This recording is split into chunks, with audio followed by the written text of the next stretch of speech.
Okay, so we're officially live. Thanks for joining, Sally. So, we were just having a chat about the movie yesterday, Drive, and some thoughts on that. So, your question was, just ask that again if you don't mind. If everything's an illusion, then was Jesus, the Course in Miracles, and the story behind it all an illusion too? Yeah, so, yeah, Jesus' story is just another story within a dream world. However, it's a story of a man who awoke and who awoke. It's a story of awakening and someone who really understood. So within the dream, that story can inspire us to awaken ourselves, and that's what he's a symbol of. You know, he's a symbol. Everything's symbolic in this world because it's not ultimately true. But is it a symbol that's going to awaken you? And that's really what he's trying to train us to do with this course: is look at the world differently and see the symbols of awakening instead of the symbols of limited awareness, light instead of darkness, to put it into typical course language. So you look on that movie, Thrive, and you look at those symbols that are shown to you, and you interpret them differently. That's really the key. How do you perceive it? And you can see that movie in two ways. You could see, oh, this is very dark and depressing, or you could say, well, actually, it's an uncovering of the ego's belief system, a revealing of it into the light of conscious awareness, and then a release and a letting go. And saying, well, we don't have to keep doing it this way. We can actually change our minds. And if we change our mindset, we can change our the way we live, our system. So I'm just going to show you this, share my screen. I'm going to show you this diagram from a course manual, because where are we? Let's have a look, see, bring it up here. Course manual. Okay, so that's, don't know if you've had a look at that, but that's the Art of Letting Go course manual, which is for the first 6 weeks of the program. And if it's going to come up, why is it not found? Okay, I know why it's not found. All right, because I changed it. Never mind. We'll fix that. So let's just find it in here. Okay,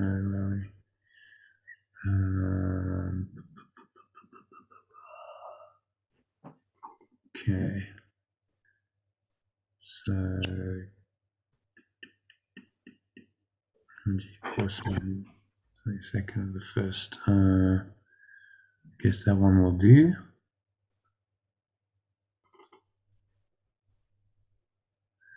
Okay, so there's a model called the integral model. I don't know if you're familiar with it. No. Which Thrive kind of speaks to. So a guy called Ken Wilber came up with it in the early 90s. He's very learned, possibly the most read and learned philosopher, living philosopher in the world today.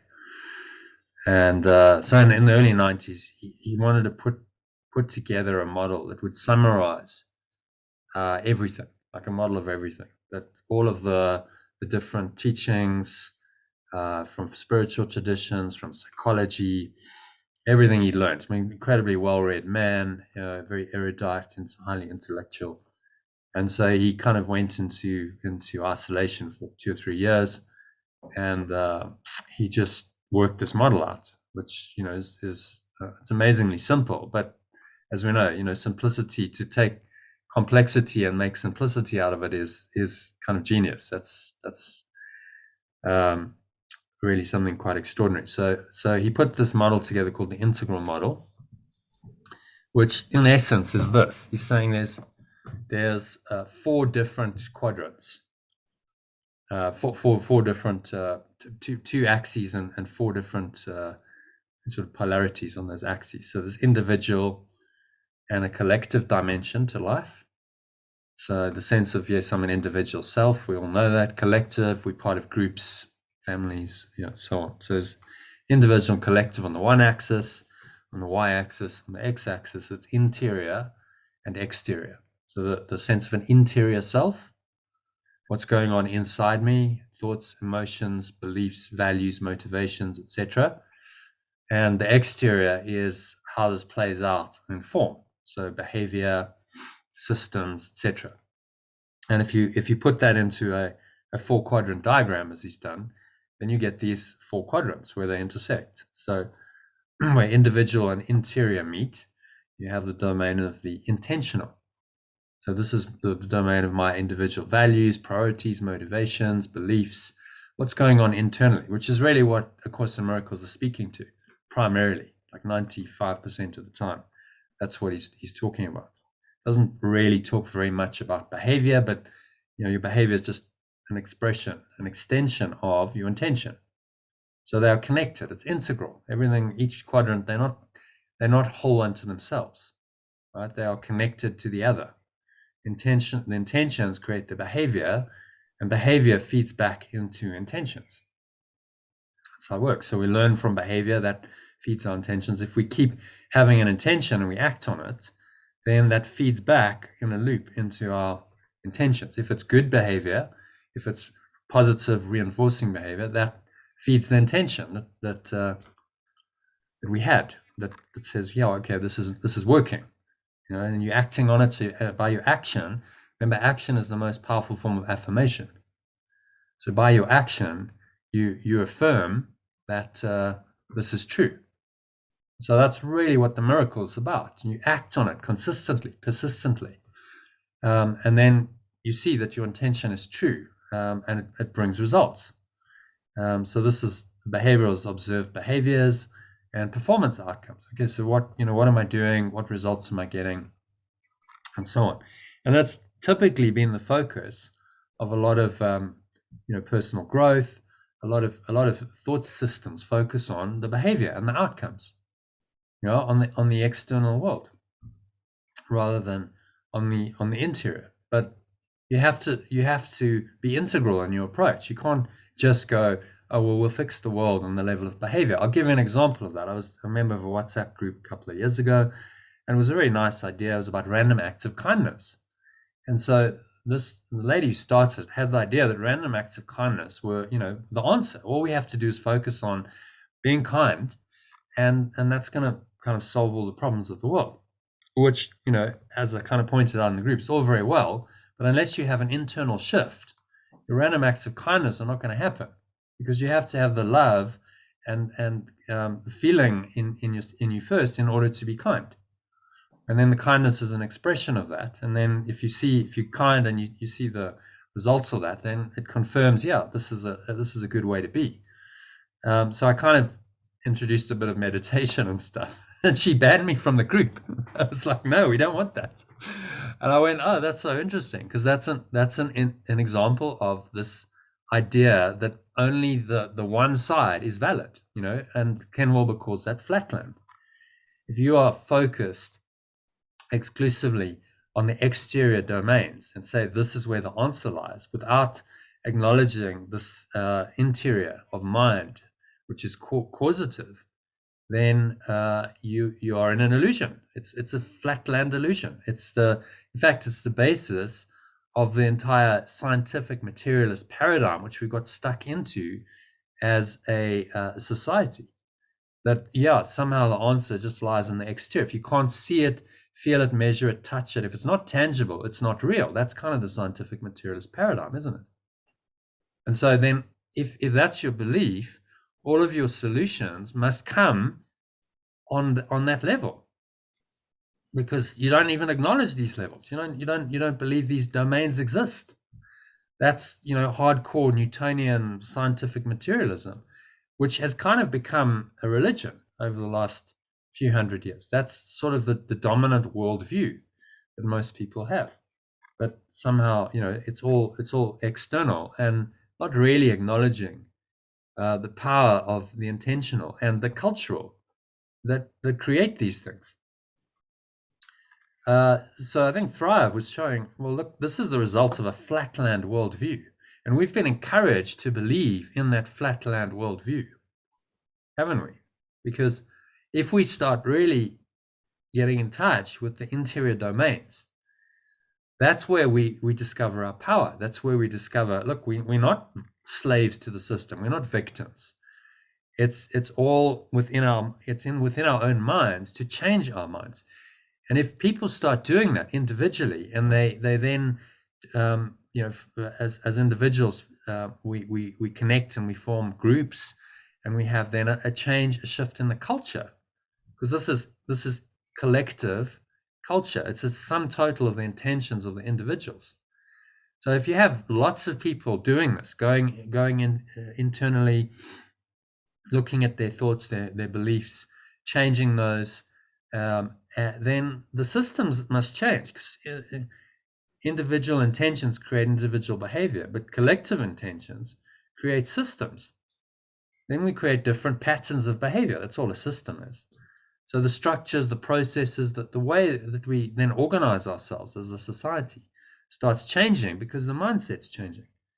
And of course, that's very threatening for people who are in power, who have the state, they want to maintain status quo and keep people in an illusion that, no, you don't have much power.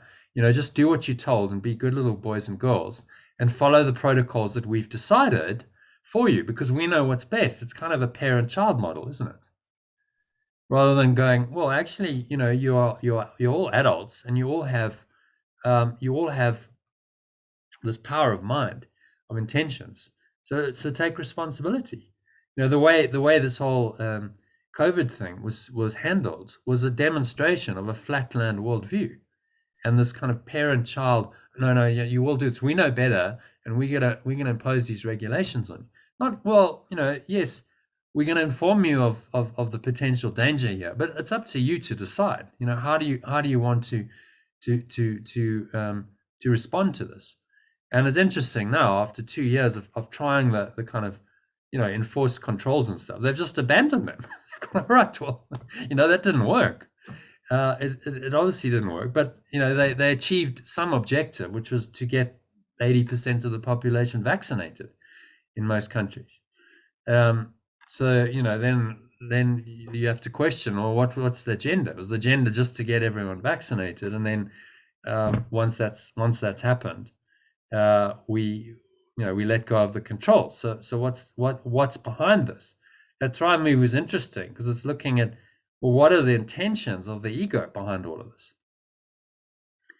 And if you see that and you expose it, you go, this is not a thought system I can believe in at all.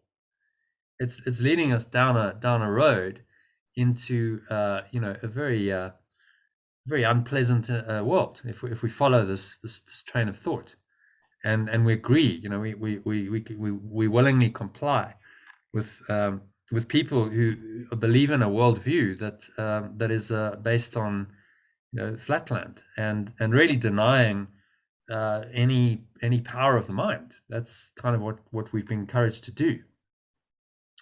But we can change it, and it is changing. So I see this whole, this thing is playing out as ego and spirit, playing off against each other.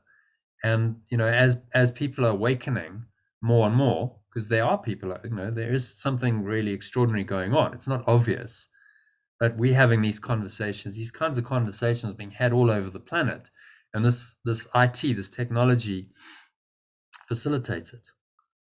So that's happening, and it's almost like the ego comes in and says, okay, well, we've got to do something dramatic to stop it all, to stop the arising of consciousness, to stop the awakening. And so then we have a global pandemic, and we have the lockdowns and the controls to try and put people back in the box of the ego, to try and get them to again believe in the thought system based on control and fear. And that's really all that's going on. The powers that be are just puppets of the ego.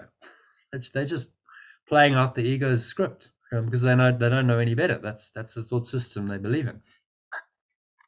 So they're as much slaves as the people they seek to enslave, because they are buying into a thought system that is just using them and will ultimately kill them. It's the ego's a death wish. So you think you're in charge, but you're not really. Actually, the ego's in charge, and you're a puppet, and you're not really free. They need freedom as much as anyone else. So to go back to the story of Jesus, if you look at what happened in his time with the Romans and the whole Jewish Sanhedrin and the whole Jewish structure, that was a control system, and he came into that and he said, this isn't true and this isn't real, and this can be undone. We can let this go. And they didn't like it, which is why they crucified him. So we have to ask, has anything really changed? We seem to have, maybe somewhat less oppressive than the Roman Empire. They don't crucify people anymore, but it's the same thought system behind it. And he's saying, well, you can free yourself from this and use whatever's happening in your world. Use that as your forgiveness opportunity. Use it as an opportunity to let go of your belief system, because it's that belief system that keeps you enslaved.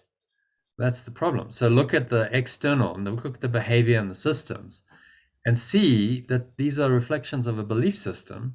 And if that belief system is false, you can discard it. You don't have to believe in it. This scientific materialist worldview and all of this, control and domination that the ego tries to impose on us is simply not true. It's the ego's desperate attempt to prevent us from awakening to the truth, which is that we are enormously powerful beings. We have this mind, this pure formless awareness within us that transcends all of this, that brings us happiness and love and peace and joy. And if we listen to that guidance and we act on it consistently, then things will change. The world will change, because the world's just a projection of mind. So you change your mind, you change the world. That's seemingly self-evident, but very few people really realize the extent of that. The moment you change your mindset, the moment you change your perception, the world changes, doesn't it? It's an instant. So the world changes whenever you change your mindset. Well, that's the miracle. You change your mind, you've just changed your world, because the world lies in your perception. Going back to quantum physics, there's no reality in the absence of observation. That's what it's saying. So if that's true, then you change your perception of something. Well, you change your reality. You've just changed the world. And it happens like real time, like that, whether there are any observable effects or not. You've changed it on this level. So that's what science and this spirituality, they are saying the same thing now. Modern science, quantum mechanical science, quantum physics, is really saying the same things as the mystics have said for thousands of years. Yeah, it's an inside job, this. The world is not some independent, objective thing out there. The world is in mind. It's a projection of your mind. So your beliefs are powerful. Jesus said, "You believe, and you can move mountains." As a pointer to the power of belief. So when you watch those movies, I show various movies. Recommend you watch various movies, because they're all part of the mind training. Like, okay, so look at that movie gives you an angle, a perspective on the world, and then can you look at that perspective and see the beliefs that it's showing you? And as you said, it worked for you. Like, okay, I have that belief. Okay, so what am I believing here? And then I'm consciously aware of those beliefs, can I let them go? And do some of the collapsing, the letting go, that then changes, and then I'm part of the solution, not part of the problem. I'm changing the belief system that is the problem, because it's this individual and cultural collective belief system that has created the world that we live in, and it can be changed through belief, which the powers that be know. So their whole agenda is to keep us in the dark, to keep us focused on the external. If you keep focusing on the exterior and trying to just find solutions in the exterior domains, and it keeps you far away from the mind and the true power of your mind.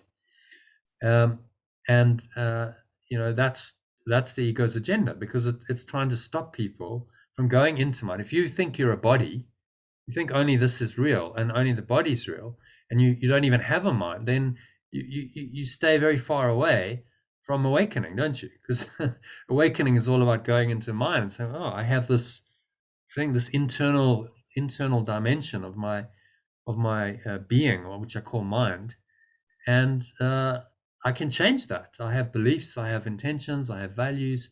I can change that, and so I'm not a victim of the world anymore, right? Because it's up to me to change my mind. That empowers people hugely.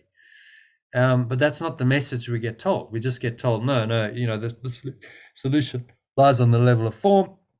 This is what you got to do, and if you don't do that, there's consequences. You can get sick, you might die, on and on and on. I'm saying, well, just change your mind about it. Maybe if sickness is just a belief, why are we all believing in this? Let's not believe in it, and the sickness is going to go away. That would be the conscious approach to it. But they don't, because the scientific this modus operandi is so entrenched in our thinking, and it's a mechanism of control. There are people who benefit from this on the level of form, because it keeps people in the box, under control. Which, if you're an ego, then that's all you can really aim for. You've denied the power of God, spirit. So the only thing you can really want is to control others. It's like, okay, well, I'm going to become a bigger ego. I want to be in charge of everything. What else can you? What else is your objective? And so you see in the the so-called cabal and the Illuminati, you see just the ego gone mad. It's just megalomania, trying to control everything and be the big cheeses. Because they've denied the truth, and that's all you can do. That's all the ego can do, is, okay, well, I'll try and be more powerful. I'll try and be bigger on the level of form and control everyone. And so it's just the ego gone mad. But it's not going to happen, because there's too many people awakening. It's just you can't sustain this thought system if people are awakening to something else, because that changes the individual and the cultural, and then that's going to have effects. And so the Holy Spirit's response to this COVID pandemic is, okay, well, just awaken more, go more into mind, awaken more, and find a way. There's going to be a way through this for humanity to transcend all these very restrictive systems that seem to be imposed on us, and we can create a new system. So the way out of this bind we seem to be in, because the systems clearly aren't working, is not to fight the old system, as Buckminster Fuller said. He said it's to create a new system. Create a new system that works better and just makes the old one redundant. A new system based on truth, based on these true principles that we're studying. And I think that's unfolding, and it's going to come in our lifetime, which is kind of exciting. If you're part of this transformation, I went away 2 years ago in the hard lockdown we had here. Really thought about it, and started to work all this stuff out and go, okay, so what's actually going on here?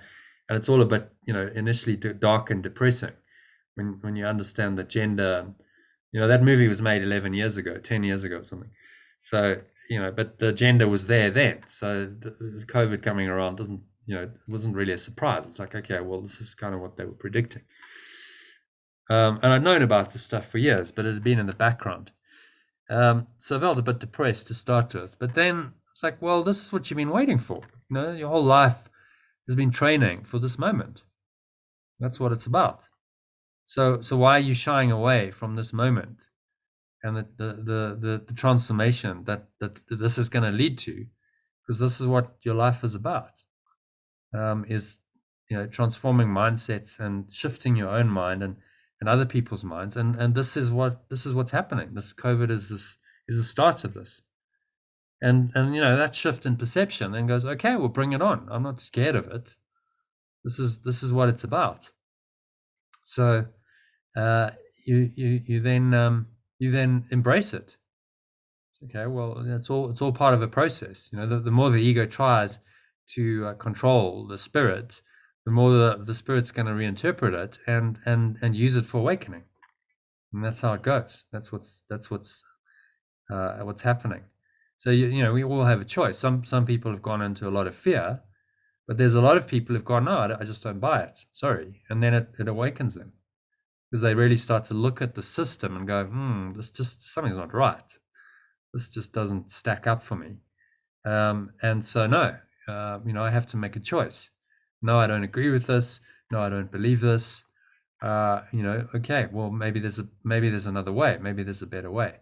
And let me start with myself. I think, in the lockdown and all the time we had on our own, there was a time for reflection, a time for renewal, for doing some internal house cleaning, which the world needed.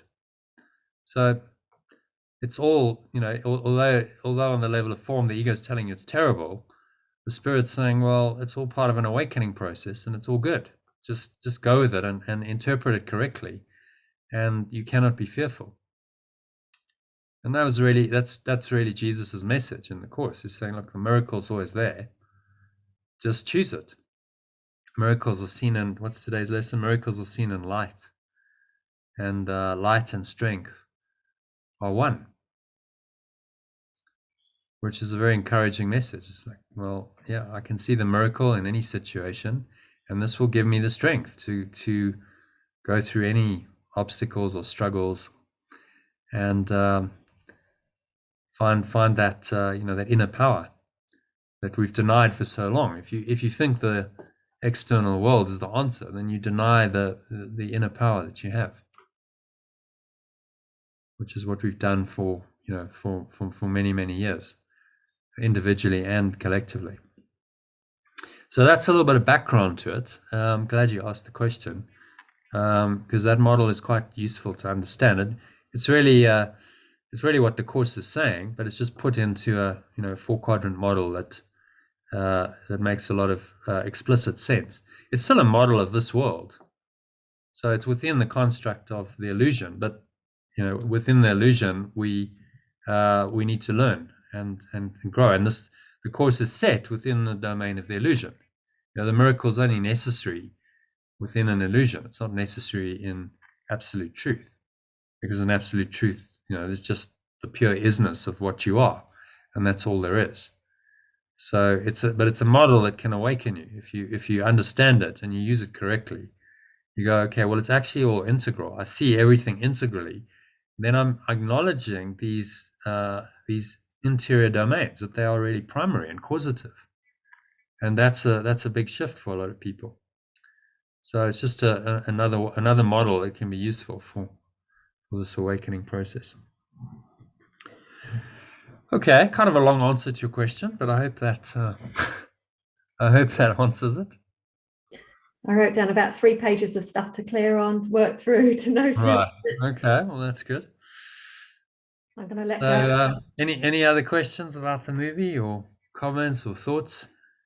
No, that's helpful what you're saying about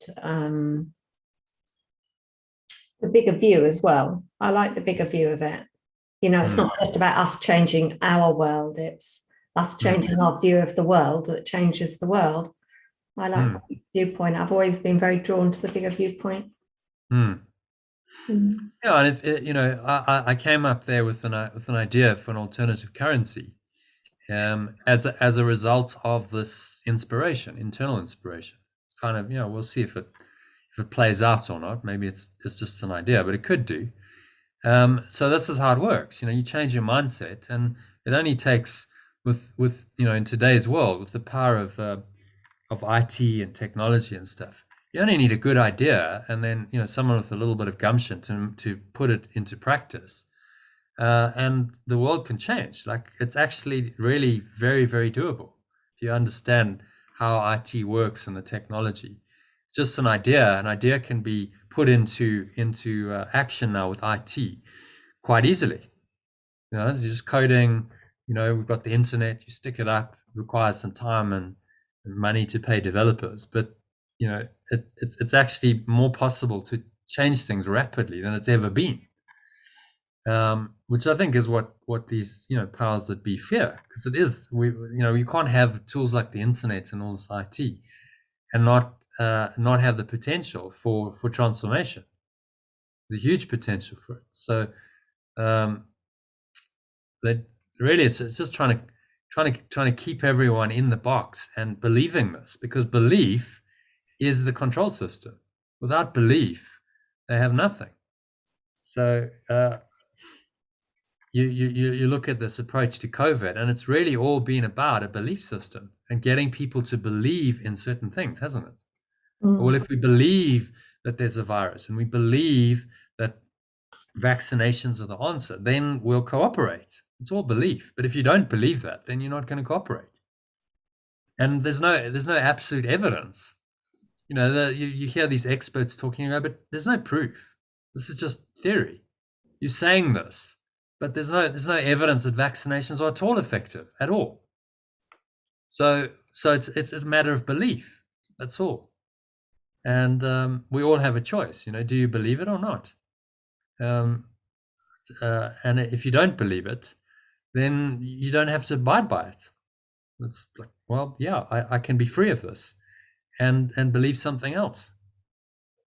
And if enough people do that, then things change, because people just say, no, we're not going to do this, which is what's happening. I think it's put a lot of people, this COVID pandemic, into an awareness of the world and of themselves that they maybe didn't have 2 years ago, making them going within and saying, okay, let me really reflect on this world that I thought was so real and so true and would protect me. Maybe it's not. Maybe it's an illusion. You see, so this is part of the awakening. Maybe what I'm seeing is all a puppet show, and all of these politicians and so on. It's just a show that's being shown to me, and it's trying to get me to believe in this thought system.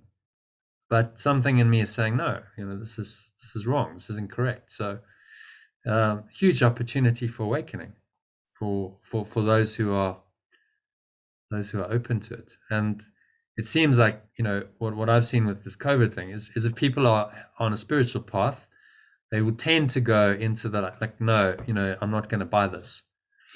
And those who are not, and kind of accept the dominant worldview of scientific materialism, that somehow there's an external cause and an external solution, then just buy it, and they go, yeah, okay, well, that makes sense, and I'll take the vaccine.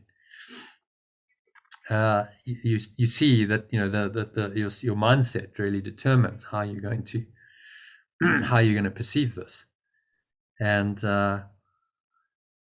that's good, because it makes you choose. Remember, Jesus is not saying he's going to fix the world. He's saying you're going to transcend the world. That's the whole point. We may well create better systems as part of this transformation of mind, because why wouldn't you? If it's helpful and it helps people and it spreads the truth, then yeah. But that's not the end game. To fix up the world and make it into some kind of heaven on earth. End game is to transcend it, to leave it behind, because it's always going to be dysfunctional. You're always going to have the ego, and its pain and suffering and sickness and death, and no amount of technology is going to fix that. So saying in the end, just awaken from it. But while you're here, well, you can have a happy dream, and we can certainly live a lot more functionally. It's not the end game, but it's part of the awakening process. That you're going to live in a more conscious way, live more in tune with the truth, and then that's obviously going to change your behavior. And if a lot of people do that, that's going to change systems. And so it's an extension of our awakening. You're not doing it to try and fix the outside. You're doing it from an inside out perspective. And that's really what we're trying to do. It's an inside job. So if you feel the inspiration to do something, like, I wrote that little business plan, then do it, because that's the spirit calling you to extend the love into the world, and follow it, and it'll guide you to do whatever, for your own good, for your highest good, and for the highest good of everyone, because it's spirit's intention to awaken everyone, and you just become an instrument of that.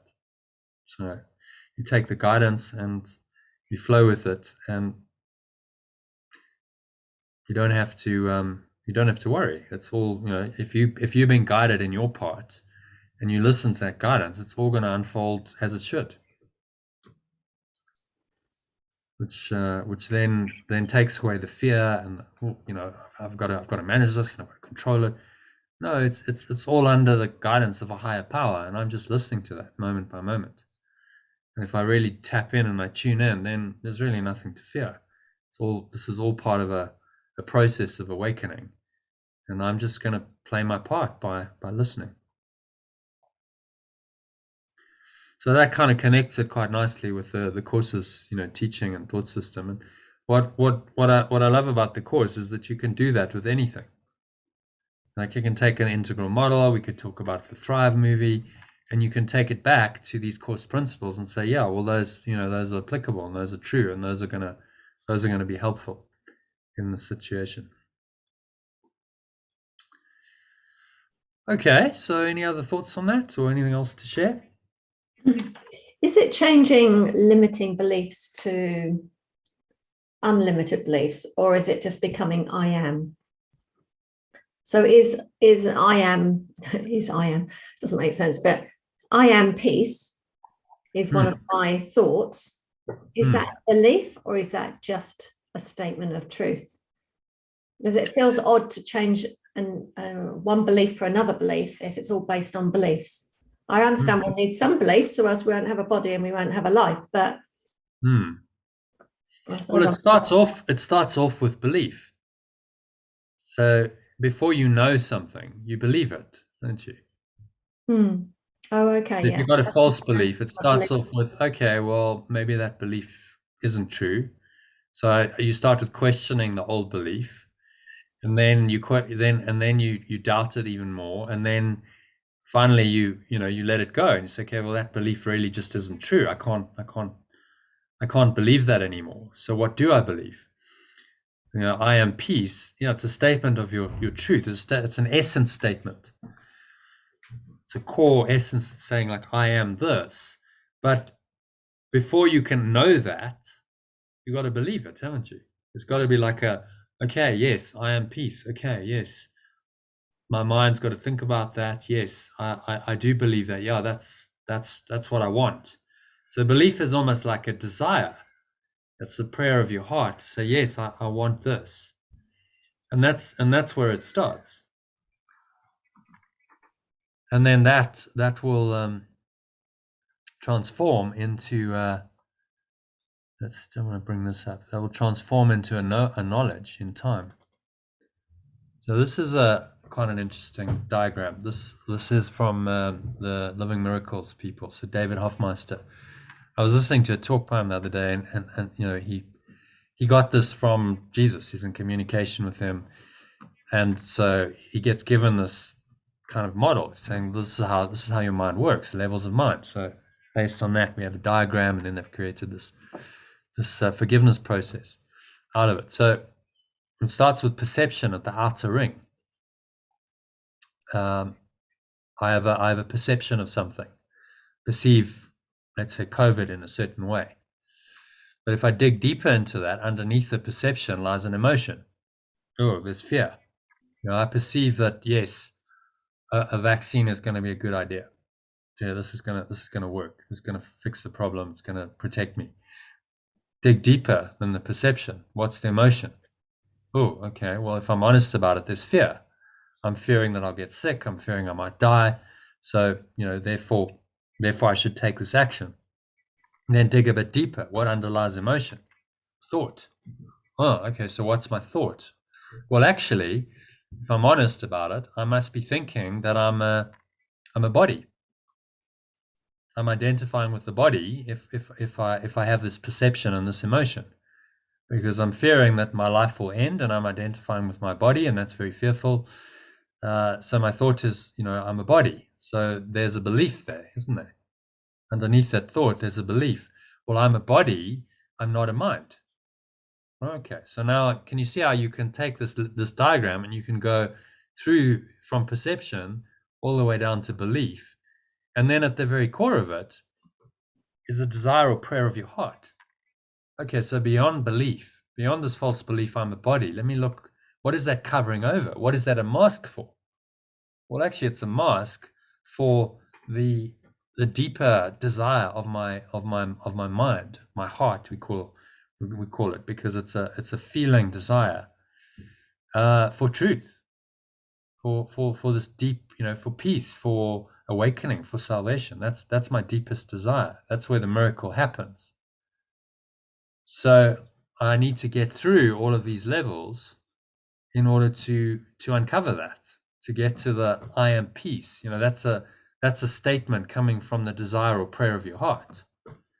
Okay, well, if I am peace, so now let's take it all the way back up.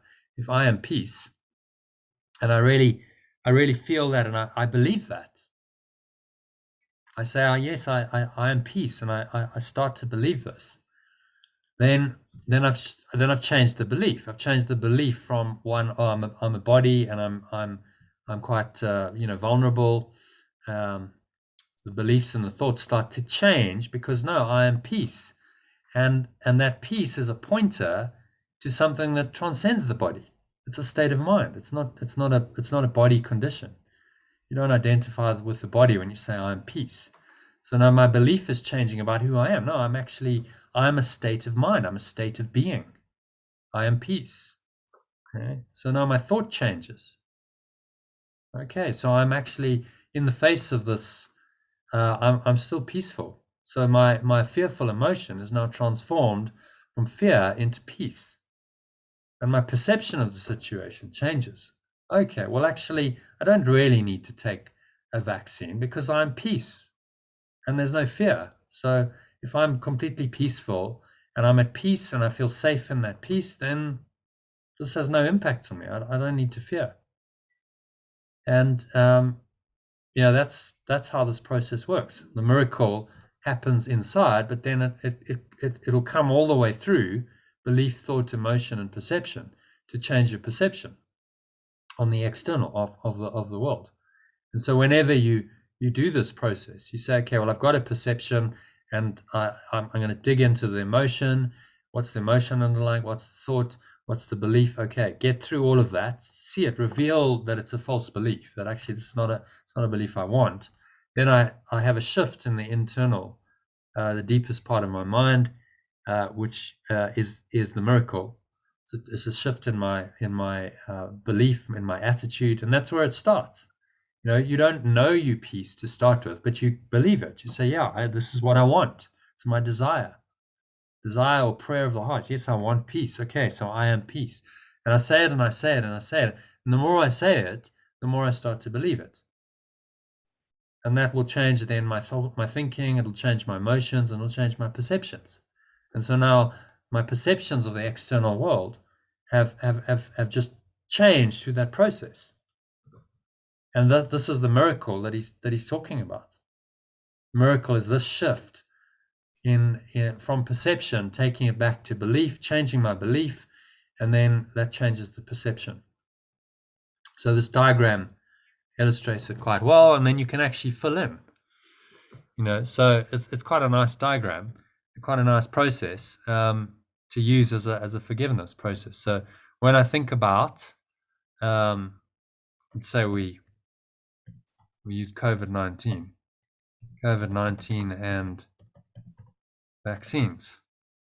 I feel, what's the emotion? I feel fearful, let's say. I feel fearful and vulnerable. Because I think that I might die.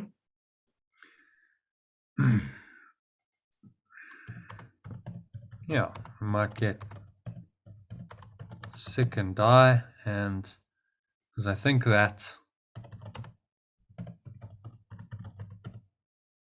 the government is to blame. Afraid that I might get sick and die. These thoughts and feelings prove that I'm right, that I'm a body. That's the truth of the matter. I'm a body, that can die.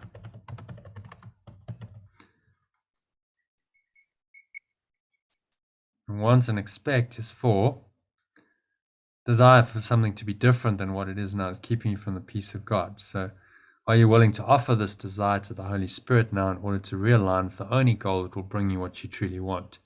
To accept peace of mind now, which interesting, you said I am peace. But I want and expect. Okay, so underneath that, in the desire part, what I really want, what I want and expect is for, out of all of this, if you look at the ego's thought system, is for me to be a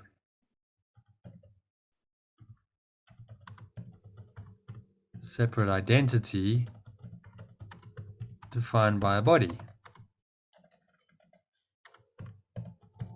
Yeah, so that's quick. You can do this with anything. And then what it does is it fills this in. Yeah, okay, so when I think about the upsetting action, situation, event, COVID-19 and vaccines, I feel fearful and vulnerable. Because I think that the government is to blame, and or because I'm afraid that I might get sick and die. Thinking about COVID-19 and vaccines, feeling fearful and vulnerable, blaming the government, fearing I might get sick and die, prove that I'm right, that I'm a body that can die. Do you see how it unpacks it all? It's like, okay, well, let's just use this as an unpacking of the belief. But I want to learn that there's a way that I can, without guilt, see the part I play in thinking about COVID-19 and vaccines, feeling fearful and vulnerable, blaming the government, and fearing I might get sick and die. So I release my wanting to be right about my perception of all of this in thinking about COVID-19 and vaccines, feeling fearful and vulnerable, blaming the government, fearing I might get sick and die, proving that I'm a body that can die. I want instead to be happy. Through the ego or distorted thinking or seeing, I perceive the cause of my upset and its resolution as outside my mind. This projection seems very real. Its purpose is to distract my mind from looking inward. If the cause of my upset and its resolution were outside my mind, I would in fact be powerless to change my state of mind. My use of projection, seeing outside what I don't want to see within, is why I seem powerless, and why the government and or fearing I might get sick and die seems to be the cause of my upset. Thinking about COVID-19 and vaccines, feeling fearful and vulnerable, blaming the government, fearing I might get sick and die, result from my belief that I'm a body that it can die. Okay, so you can see how it unpacks it quite nicely. It's like, yeah, okay, this is actually how it's working in my mind. So I'm not confused anymore. It's just revealing this process of thought and belief that's now seemingly got me. So I'm only upset at someone or something when it mirrors back to my mind a belief which I've denied from awareness. When I blame or fear something in the world, it is to avoid seeing the upset and resolution as they really are, a decision in my mind, and to instead maintain an image of self, other, the world as I wish. This mind trick seems to displace guilt and fear, but actually maintains feelings of upset. To blame or fear an image of self, other, the world requires that I believe I am limited to a body and world of bodies, and denies the spiritual abstract reality of my being. As a first step in letting go of all upset, I want to see in my mind what I thought was outside of it. So being upset about COVID-19 and vaccines is only another attempt to make the government and or the future thought I might get sick and die the cause of my guilt and fear. Upset seems valuable and justifiable when COVID-19 and vaccines runs counter to what I want.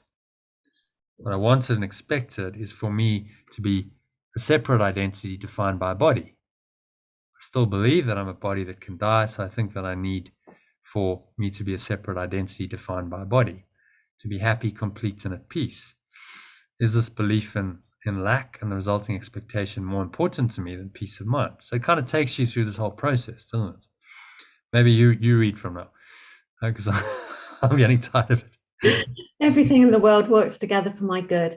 What I think is the cause of my upset is not the cause at all. Choice to be upset is a choice not to see the cause, my belief in separation and lack, as a present decision in my mind. It's an attempt to see the cause in the past or future and the present as its effect. What I want right now, above all else, is peace. So I question the belief that I am body that can die, and a voluntary let go of the desire for me to be a separate identity defined by body, in order to reconnect with my one goal, peace. Peace of mind is a present decision, which I gratefully choose right now. Guilt and fear of consequences only seemed possible because I was determined to hold on to the belief in past and future cause. I let go of the meaning I gave to the past and future and opened my mind to the present, absolved and innocent. I am grateful for the realization that the cause of my upset, which I thought was in the world, was actually only an unquestioned belief and decision in my mind. I have decided anew for my peace of mind. Beautiful. Yeah. It's a nice tool. I came across that years ago, and it didn't have the same effect as it has today because you explained it so well. It does help to have it kind of gone through with. So yeah, very helpful. Yeah, well, only pleasure. That's what we do in these sessions. I didn't plan this, but that's just, you were talking about peace, and I'm like, okay, well, this is all about, peace and the levels of mind we're talking about. So this was Jesus's kind of teaching to David Hoffmeister, saying this is how it works. And he showed him this diagram. He said, okay, so it's perception, emotion, thought, belief. And then at the core is the desire or prayer of your heart. So if the desire is coming from the ego, then what you desire to be is a body, defined by a body. Actually, all of this is just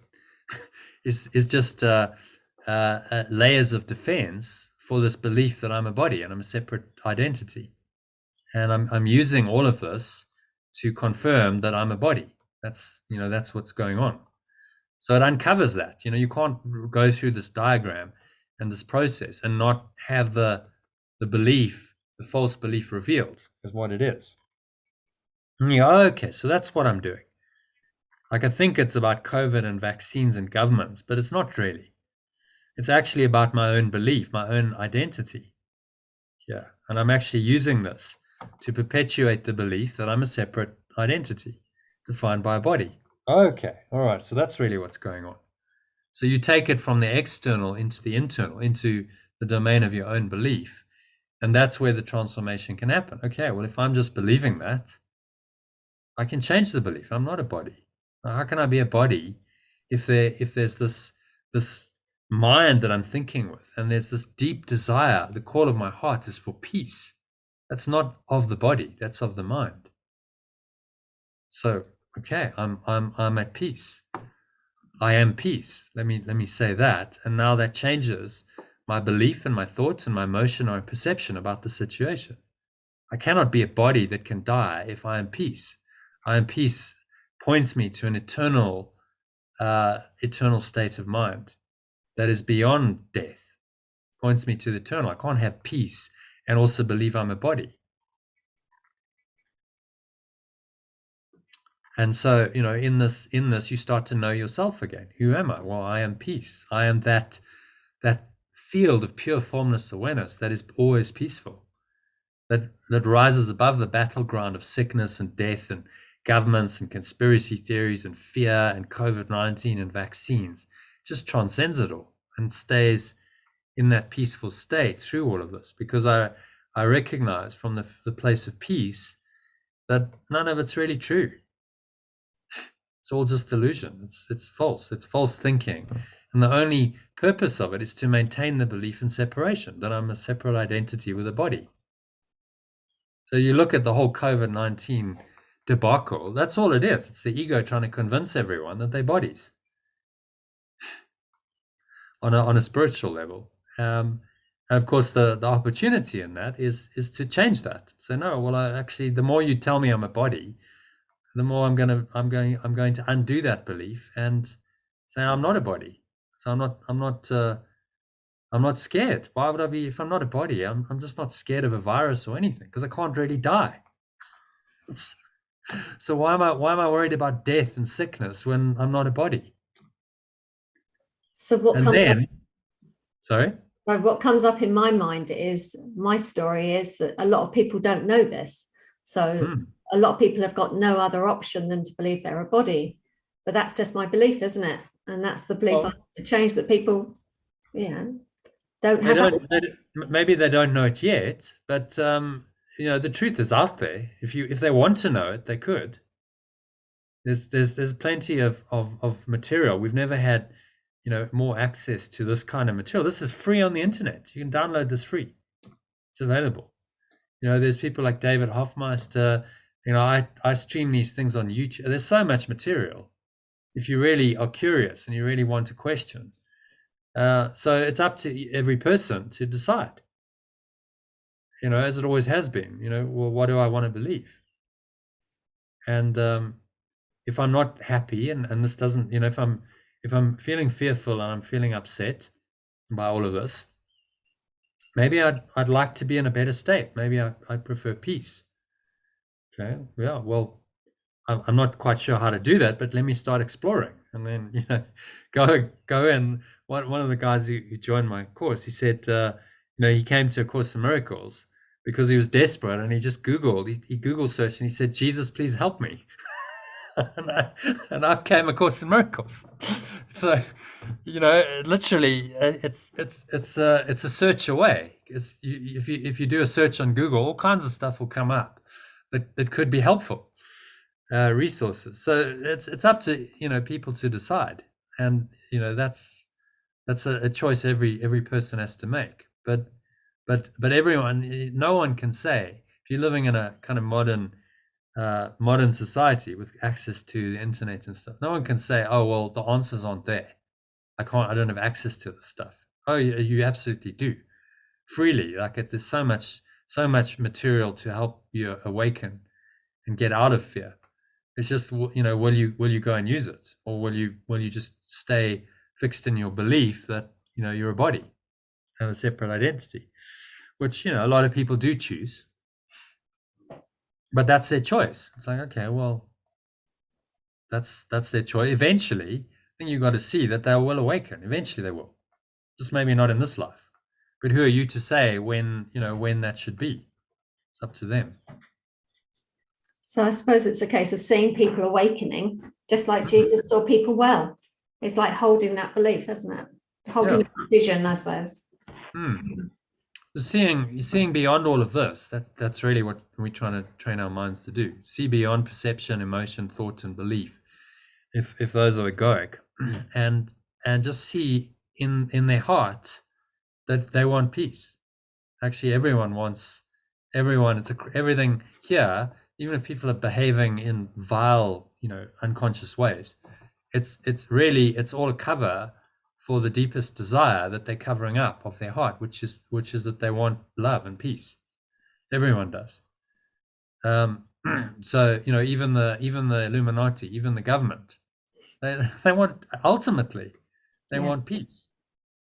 They just have got confused, very confused, as to what's actually true and what's going to work, and they think that this egoic belief in I'm a body, I'm now defined by the body, is salvation, and it's it's clearly not. If you believe you're a body, then it's going to lead one way. You're going to die. However much power you have, however much money you accumulate here, sooner or later you're going to die, and they can't change that.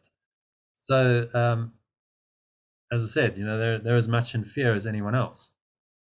The jailer and the people that they jail are both in prison. So they need awakening just as much as anyone else, which is then the higher kind of consciousness towards them. So they're not enemies. They're in need of awakening. And as conscious beings, our job is to awaken everyone, including them. So another system, although they might oppose it, and do things like take people out on free energy and stuff, in the end, that's for their highest good as well. It will awaken them too, because then their belief cannot maintain if another system comes into being that denies the entire thought system and belief systems like that. It's going to rock that belief system to the foundation. How can you believe in this if there's clearly another way, and this actually works, and it works a lot better? So if you're inspired miracle work, you say, well, changing the system is part of changing everyone's mindset, including the powers that be. They're just very, very confused. Jesus said a beautiful thing did you watch the Risen movie? Which one? I'm not sure if you joined by then. It was over the Easter weekend. I sent out. When did you join? Was it 2 weeks ago? Maybe it was just a week ago. Yeah, so you missed that. So there's a movie called Risen, which I suggested people watch. I think 3 weeks ago over the Easter weekend, and it's a story of Jesus's crucifixion and resurrection, but told from the perspective of a Roman soldier who was tasked with finding the body. Because they were like, no, we cannot, we cannot have this belief that he's a Messiah. So there's this huge body hunt that goes on, and he's got to find the body. And then he walks into this room where Jesus has now appeared to his disciples, and he sees him, and he's just like gobsmacked. He's like, what? I've seen you dead, because he took him down from the cross and made sure he was entombed and all of that. I've seen you dead, and now you're alive. And this totally blows his belief system. And so that's and Jesus, when he walks into the room, Jesus says, welcome, Clavius, there are no enemies here. So beautiful. There are no enemies. Even though you crucified me, you're there are no enemies. Totally blew his belief system apart. And he couldn't continue as his role as a soldier, playing out the ego's desires. So it's about his own transformation and a change in his belief system. How he didn't believe straight away, but he started questioning the old beliefs that he believed in and undoing those. And then by the end, he's like, yes, I believe. That's the final kind of line he says in the movie. Yes, I believe. And he takes off his Roman, he's a Roman tribune. He takes off his ring, and he leaves it behind, and he walks off into the distance as a transformed man. He's changed his whole belief system. So it's a nice movie showing that this can happen.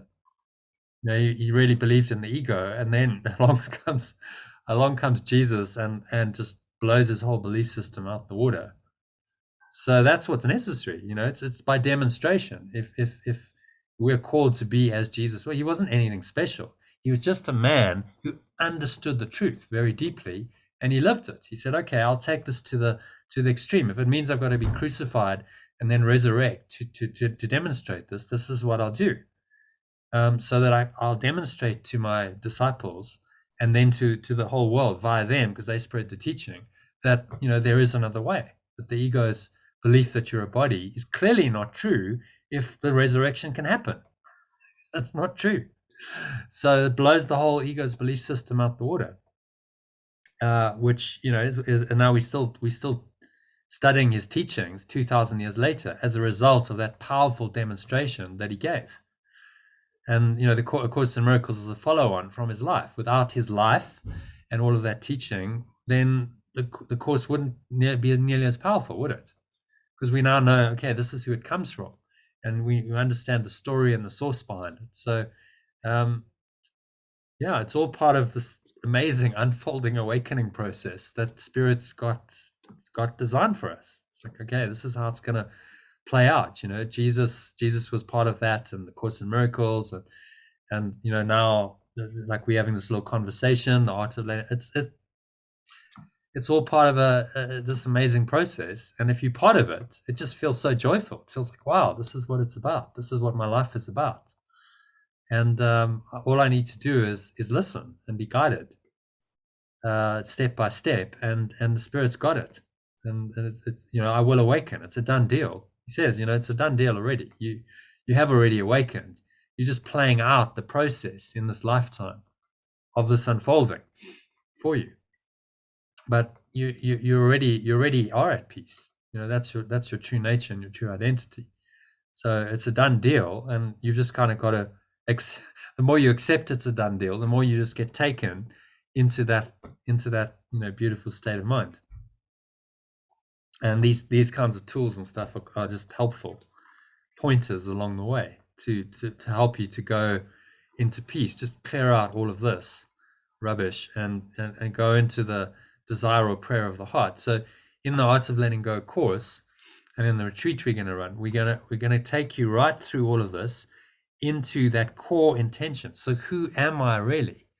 And there's an I am essence statement that comes out of that, but it's done in an experiential way over the course of the 6 weeks or the 5 days of the retreat. It really just it's a transformational experience, because you go, okay, yes, I actually do now believe something else about myself. I've uncovered the false beliefs. I've gone to the core, and I've replaced it with an essence identity that feels, so good, so amazing. And I've had a powerful emotional experience as a result of that. And that's transformation. Then I've changed my belief about myself, and I'm never going to be the same again. Now I have to live according to that essence, rather than the belief that I'm a body. So yeah, this is available. I'll send it. I have sent it before, but I think you hadn't joined yet, so I'll please. send it to you, and you can use it. It's a very simple. You fill it in, whatever the issue is, and then you just use it as a process. Read this consciously. Do it as a little breathing practice at the same time, and it takes you through the unpacking of the the belief, to getting to a place of peace, and saying, well, what I really want in the end is peace.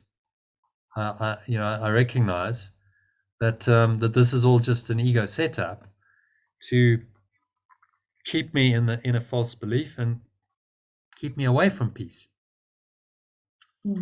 So I choose peace again. So it's a nice process. I like it, based on the truth of how the mind works: perception, emotion, thought, belief.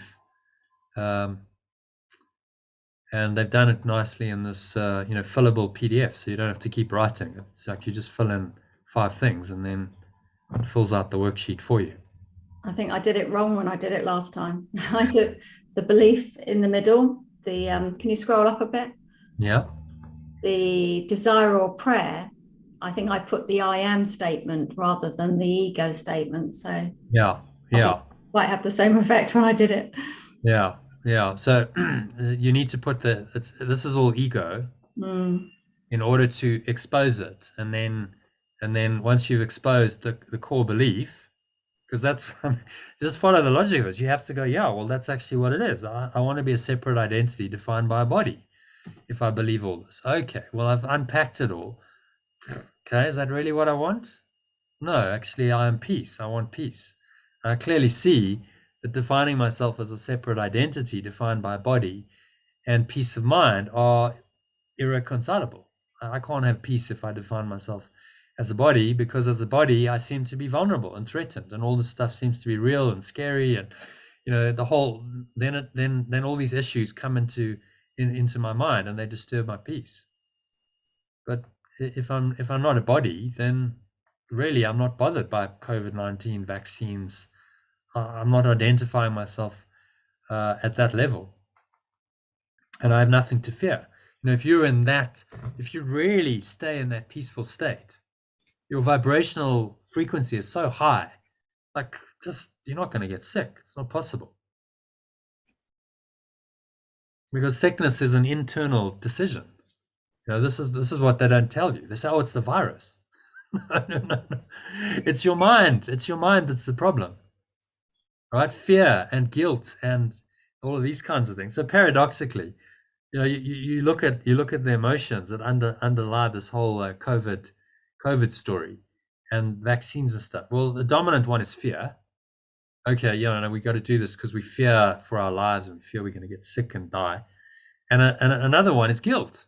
So if you don't take your vaccine, then somehow you're endangering other people, because we all need to be vaccinated to get herd immunity, and that's just a belief. There's no evidence of that at all. That vaccines are even effective, that herd immunity even exists. These are all just theories in the mind. So now you perpetuate fear and guilt, and fear and guilt are what cause sickness. So you're actually perpetuating the very sickness that you think you're gonna that you supposedly are going to cure with this whole system, which of course is insane. It's like, of course this isn't going to work. The ego is addicted to sickness, so it's gonna actually perpetuate sickness through whatever it does. So then you just if you unpack it all, you can't buy it anymore. You go, well, it's just a sickness system. How do you expect to solve sickness with a thought system based on sickness? It's not going to work. So you just dismiss the whole thing and you lie. You just have a laugh. You go, it's just ridiculous. It's just insane thinking, perpetuated, on a global scale. I mean, just if anything's shown you that the ego system is insane, it's COVID. It's just like, my God, just how insane is this? And everyone buys into it. The authorities are as insane as anyone else because they all buy into this. They believe it, and it's just not true. And then you're free of it. You can have a laugh at it. It's just ridiculous, insane system of thought and belief that has no power over me. I don't buy it. And then you're free, and then if you carry that kind of energy with you, you become the miracle worker that can free others, because they go, well, yeah, I'm attracted to that. Like, we all want to be free. No one really wants to be in fear. So by example, you demonstrate, and then people can go, I want some of what you got. Teach me, help me. And then you can give them a process like this. You can introduce them to the Course in Miracles, and say, there's another way. You don't have to believe this. And that's our only job here. Be the awakened ones and awaken others, as many as you can. You're not going to awaken everyone necessarily, but who knows? If you really listen to the Spirit, look at what Jesus did. I mean, my goodness, one guy kind of awakened. Well, didn't awaken everyone, but he certainly, he gave everyone the opportunity through his life and his life story to awaken. That's what he did, because it became a global story and everyone knows about it, and it's one of the best known stories. So that's what's possible. And that was 2,000 years ago, before all of this technology and stuff. In today's world, like, wow. So I think it's quite exciting. It's like, wow, you're in the field of transformation. We're living this dream, but it can be a dream of awakening, a happy dream of awakening, and we can live through this. A time, I believe, will go down in human history as this was the time of huge awakening and a massive transformation, a massive shift from one paradigm to another. 500 years ago, we went through one. It was the Reformation and the whole transformation from the Middle Ages and that whole very, very controlling church thought system to a freer thought system, which was the scientific. Okay, actually, we do have power. We can change our minds. But now that model has become oppressive and dominant, and we need to transcend it. The Illuminati, interestingly, were the rebels. They were the revolutionaries 500 years ago. They were saying, no, this whole church thing, this has got to go. There's a new way of thinking, science, and so on. And so that's why they called themselves the Illuminati, because they were the enlightened ones. but it was enlightenment only to a level. And then, of course, what comes in with this, power corrupts and absolute power corrupts absolutely, is it becomes another control system. And so then, there's a need to break through that into another level of understanding. And I think that's what we on the cusp of. It's happening real time, literally as we speak. It's happening around the world. And what else are you going to do with your life? Surely, I mean, that's what I got in the COVID lockdown. It's like, wow, this is your time. Just go with this and let the Spirit guide you, and use your all of your talents and abilities and skills as part of this awakening process, and let's see what happens. And there's no fear in that. It's just like, yeah, this is what you came to do, because you can't really mess it up. Like, whatever the outcome and the level of form is, you're going to awaken through this process. So that's the whole point of your life, is to awaken. So you can't really get it wrong. And if you awaken other people with you, great. But if it's one person or millions of people, it doesn't really matter ultimately. So then it's kind of free and quite joyful and light, and like all of that dark heaviness that the ego wants you to believe in, just poof pop. I'd suggest actually watch the movie Risen, Sally. I think you'll really enjoy it. Okay. You can watch it. I'll send you the link. You can watch it free on a free site if you persevere, or pay for it if you want a slightly easier experience. But we watched it free. Because it's a great mind-watching movie. Just like look at the beliefs. The contrast of two belief systems. You got the Romans and the Jews, all very fearful and controlling, and then Jesus and his disciples just like so happy and free and going like, we don't buy any of this stuff. And we're not fearful. All of your control systems have no power over us. That amazing story, really. So yeah, that's that. I'll send this diagram to you. So should we have a look at today's lesson? So now I feel like I need to lay down and try and process all that. Okay. Yeah, the one thing you gotta have is stamina for this.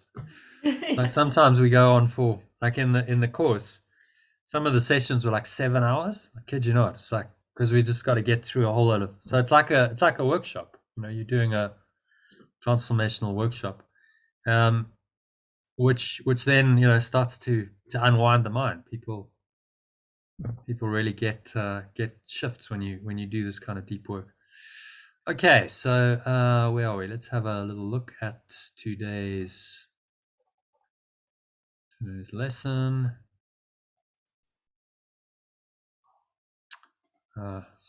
Change it. Okay, so lesson 92. Do you want to have a little read of that? Miracles or corrections are seen, perceived in light or true awareness, and light or true awareness and strength are one. Okay, so let's go to the lesson. So what I've done is a translation in grey below. So maybe read the key idea, the first paragraph, and then read the translation. Miracles are seen in light, and light and strength are one. Corrections are perceived in true awareness, and true awareness and strength are one. So the original is, the idea for today is an extension of the previous one. You do not think of light in terms of strength and darkness in terms of weakness. That is because your idea of what seeing means is tied up with the body and its eyes and body. Thus you believe that you can change what you see by putting little bits of glass before your eyes. This is among the many magical beliefs that come from the conviction that you are a body and the body's eyes can see. It always makes me smile. Alternatively, the idea for today is an extension of the previous one. You do not think of true awareness in terms of strength and limited awareness in terms of weakness. That is because your idea of what seeing means is tied up with the body and its eyes and brain. Thus, you believe that you can change what you see by putting little bits of glass before your eyes. This is among the many magical beliefs that come from the conviction you are a body and the body's eyes can see. Okay, any thoughts on that? It certainly sounds very different with the alternative wording. Hmm. Do not think of true awareness in terms of strength. Yeah, that's interesting. And limited awareness in terms of weakness. Yeah. Yeah, it does sound very different when you put it like that. I've read the other one so many times that I kind of skip through it a bit, I suppose. But when you change it like that, it gives it a totally different view, really. Because that's all. These words are pointers. You know, what is light? Well, it's not physical light, as he's explaining here. You know, you think you can see. You think you can see light and darkness with your eyes, but this isn't true. This is a very limited awareness. And he's saying, well, the problem is you believe you're a body. The idea of what seeing means is tied up with the body and its eyes and brain. And you think you can change what you see by putting little bits of glass. I mean, he's referring to glasses before your eyes. This is among the many magical beliefs that come from the conviction you are a body and the body's eyes can see.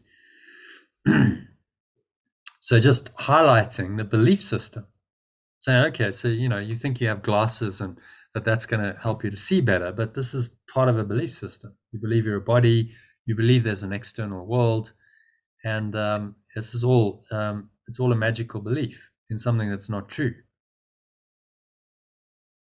Yeah, some of them are so difficult to believe, aren't they? It's like believing you need to eat. You know, it's a tricky one. Working on it, but yeah. Ultimately, you don't. No, I know. Yeah, but the thing is with applying these teachings, you don't necessarily have to live that completely and go, okay, yes, so I don't have to eat, so I'm gonna become a breatharian and just live on air. I don't necessarily have to do that. All I have to do is not believe it.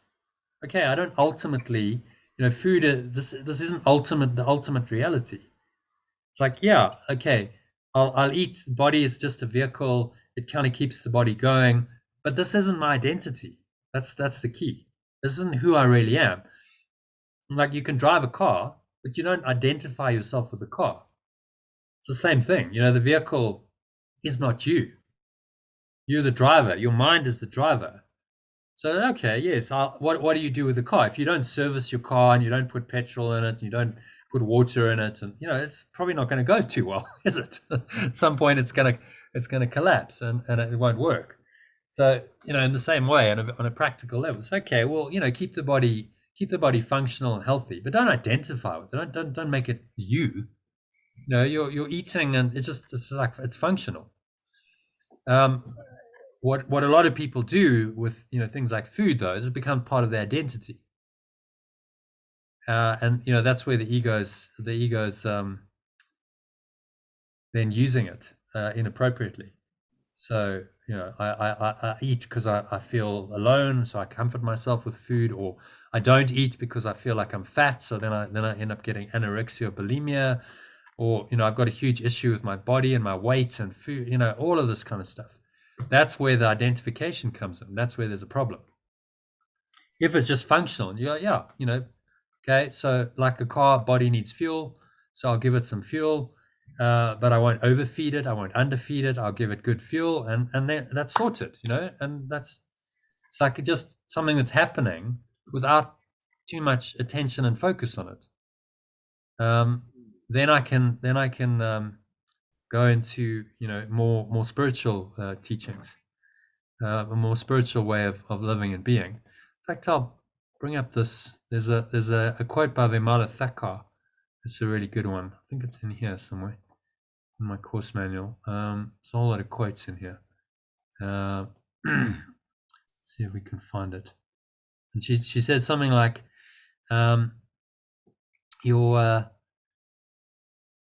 getting the basics of life right, like breathing and diet and exercise, is like a foundation for spiritual growth, without which you won't be able to do the to explore what is beyond time and space. Let's see if I can find it. Maybe I'll just Google it. I know it's in here somewhere, but there's quite a few. Imala Thakkar.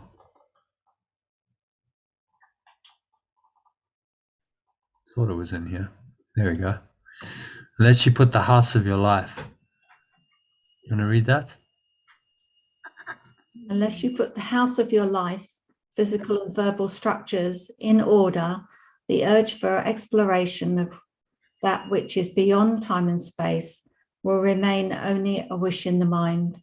If there is a disorder in simple things of life, like diet, sleep, exercise, breathing, trying to build a structure of exploration will be like building a house in the sand. So I have to read that a few dozen times, I think. Yeah. All right. So you're building your reality on something that's not true, basically. Well, if you don't get the basics right, I mean, just think of your own path. Often it requires that you got to put some things in order. If you diet, if you're eating incorrectly, and that's a huge issue, how are you going to go and explore what is beyond time and space if you haven't even got that right? Yeah. So it's like a discipline in the mind to get these basics right: diet, sleep, exercise, breathing. You'll probably know. I mean, you're in the healing game. If someone is really all over the show and all of that stuff is not in place, how do you start teaching them about their true eternal nature and reality? Start there.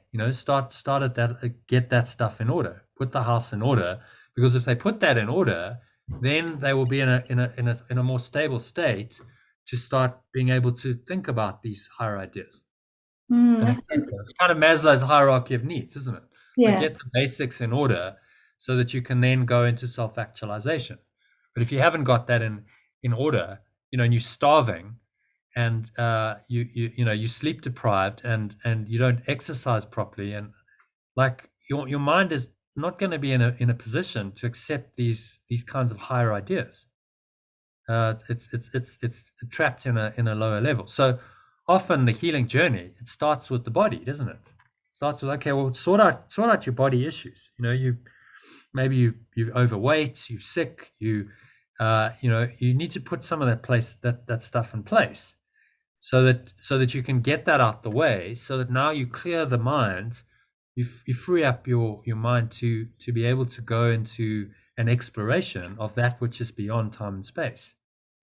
Otherwise, it's like building a house in the sand, which is a reference to Jesus' parable. You recall the parable of the man who built his house on rock and the house on the sand.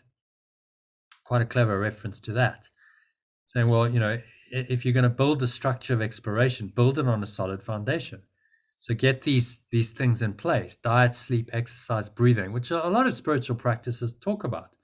Fasting is a spiritual practice, breath work, exercise, doing conscious exercise. And notice you're going for a walk, so you obviously, so you put a lot of those structures in place, haven't you?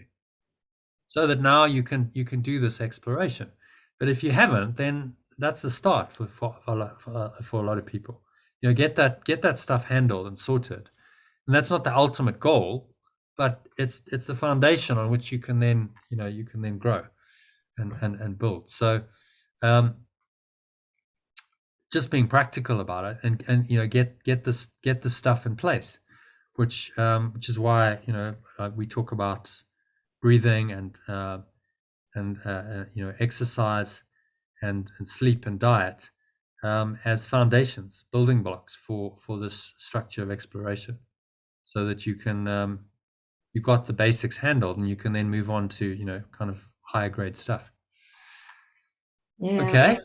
One of the courses I've just started teaching is exactly that. It's called Weight Loss Freedom. So it's taking people away from the body, away from this absolute focus on I'm too big or my body's wrong, and take them to the soul aspect of, I choose to be free, I'm free. because the focus can be so much on the body, can't it, that you just can't get past that first step.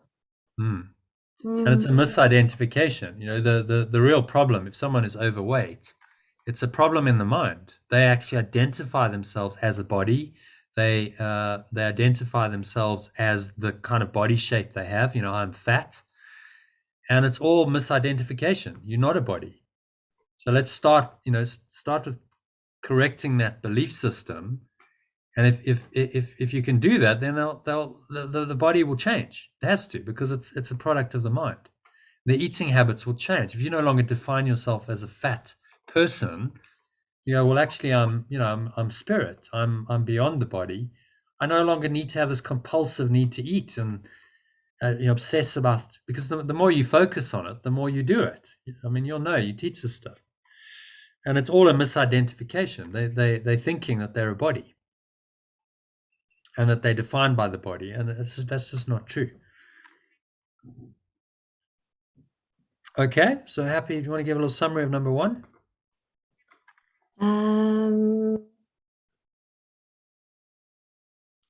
Believing you're a body, that you're tied up in the body, and that you've got eyes and other stuff going on that is not true. Yeah, magical beliefs. Yeah. Funny. Yeah, when he puts it like this, it is kind of funny. You go, yeah. Kind of a nervous laugh, though.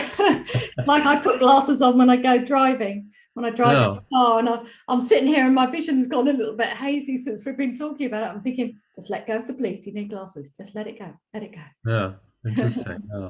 Yeah. That is just a belief. You might continue to wear glasses, but you go, well, ultimately, I don't really believe in this. Yeah. And maybe if you really drop the belief, you won't need glasses. Who knows? Yeah, well, that's how it works sometimes. Hopefully so. Yeah. Who knows? Yeah, but it's questioning these beliefs that we just believe in by default, because that's the system that we've been brought up in. Oh well, you've got a problem with your eyes, go get glasses. Really? Is that really the best way to fix it, or could you just change it on a mind level? So you see how the scientific materialist paradigm we talked about, plays out in all aspects of our lives, because we've created a world where it's like, oh, you have a problem, there's a solution on the external, and that's what our whole world is set up to do. Our entire economy is based on the idea there's some kind of external solution for your problems, and someone's willing to sell it to you for a price. But look at other societies that didn't have this. You look at, say, the ancient Tibetan society before the West came in and kind of corrupted it a bit. I mean, they didn't have any of this. So they've solved these problems on a different level. They went, okay, so there's cold. Well, instead of manufacturing clothes, and we'll just teach ourselves how to do tumo breathing, which keeps us warm. So we don't get cold. We can be in snow and ice, and just with a very light bit of clothing on, and we won't get cold because we know how to control our body temperature with our breath. It's a different approach to it, isn't it? Or like transportation, they teach themselves langompa. So instead of having to invent cars and planes and stuff, they're able to go for 24 hours, 48 hours, and they transcend gravity. So like they can go, one stride is like several meters, because they're not bound by the laws of gravity anymore. So it's a totally different approach to these seeming problems that the material world presents us with. And they just go, well, go into mind and do it there, and upgrade yourself, so you're no longer bound by all of these limitations. As Einstein said, significant problems we face can't be solved at the same level we were at when we created them. So change your thinking. And so there's other ways of solving these apparent problems, and Jesus is just highlighting that. Well, it's just a belief system. Okay, you want to carry on? Yeah. You also believe the body's brain can think. If you but understand the nature of thought, you could but laugh at the insane idea. It is as if you thought you held the match that lights the sun and gives it all its warmth, or that you held the world within your hand, securely bound until you let it go. Yet this is no more foolish than the idea that the body's eyes can see and the brain can think. Whoa. Yeah, so he's just highlighting. Look, you think if we go back to our diagram here, this paradigm, scientific materialist paradigm, says you're a brain. You're a brain, and your consciousness comes from the brain. Your consciousness is in the brain, and without a brain, you would have no consciousness. That's the traditional view, and a lot of scientists still believe that. But that doesn't make any sense, because how do you account for dreaming? How do you account for astral travel? How do you account for out-of-body experiences then? People like leave their body. I've spoken to someone who's had an experience. He said, I left my body and I was in the top corner of the room looking down at my body. So there's an awareness there that's clearly outside of the body and the brain. So then, if those kinds of experiences are possible, then your mind cannot be limited to your brain. It's clearly something that's beyond that, which is what he's pointing to. He's saying this idea that the brain can think, that you're a body and your consciousness is the brain and the body, is just insane. It's as if you think you could hold a match and give a match to the sun and light it and give it all its warmth. And clearly that's a ridiculous idea. That you held the world within your hands, securely bound until you let it go. This is no more foolish than to believe the body's eyes can see and the brain can think. Okay. So he's just saying, look, this whole construct, scientific materialism, the body, the exterior world you've invented, is not true. It's an illusion. And all of your beliefs in it are not really serving you at all. Okay, happy with that one? Yep. It is, carry on. Yeah, it is God's. Yep. It is God's strength in you that is the light in which you see, as it is his mind with which you think. His strength denies your weakness. It is your weakness that sees through the body's eyes, peering about in darkness to behold the likeness of itself. The small, the weak, the sickly and the dying, those in need, the helpless and afraid, the sad, the poor, the starving and the joyless. These are seen through eyes that cannot see and cannot bless. Okay. Yeah, you want to read the alternative? It is perfect love's strength in you that is the true awareness in which you perceive, as it is perfect love's awareness with which you think. Its strength denies your weakness.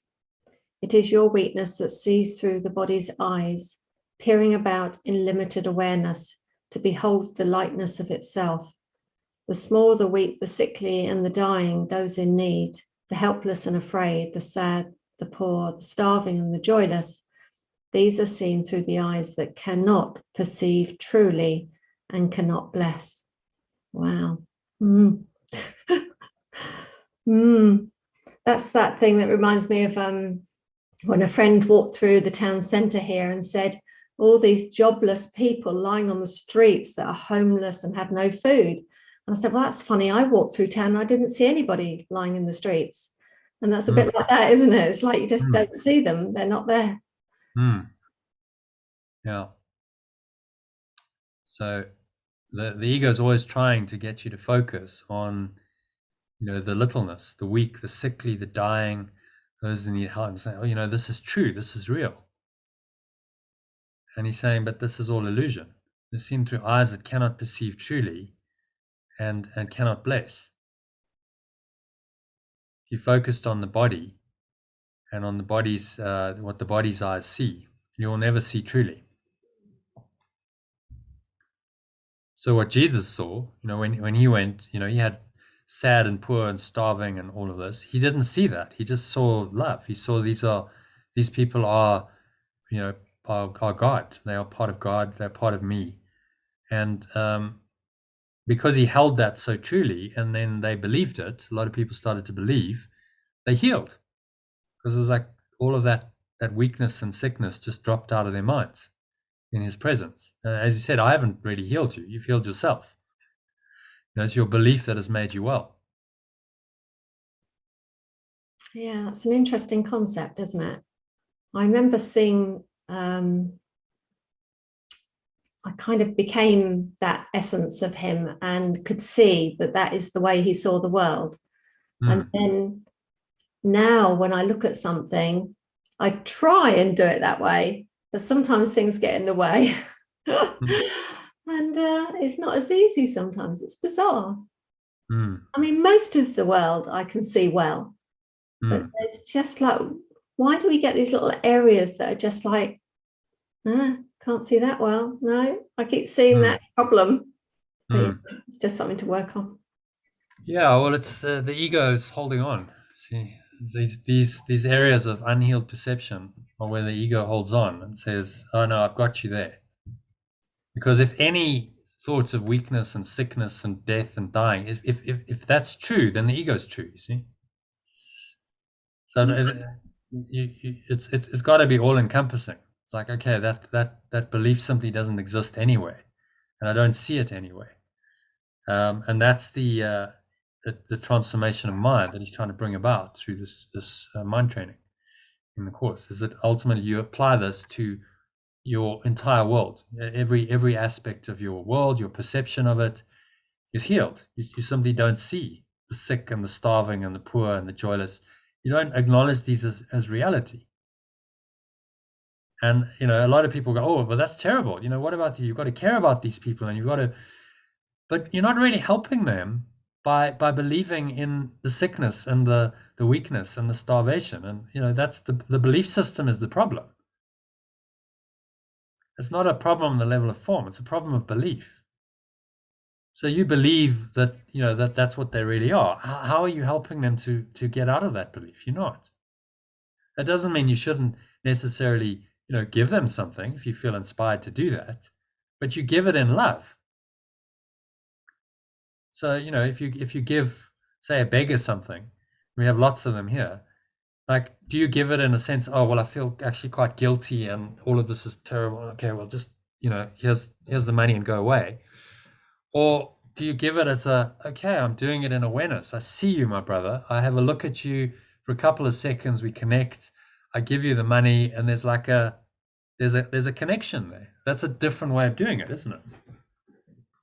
So now you're not actually seeing the poverty and the sickness. You're seeing the conscious being in that person.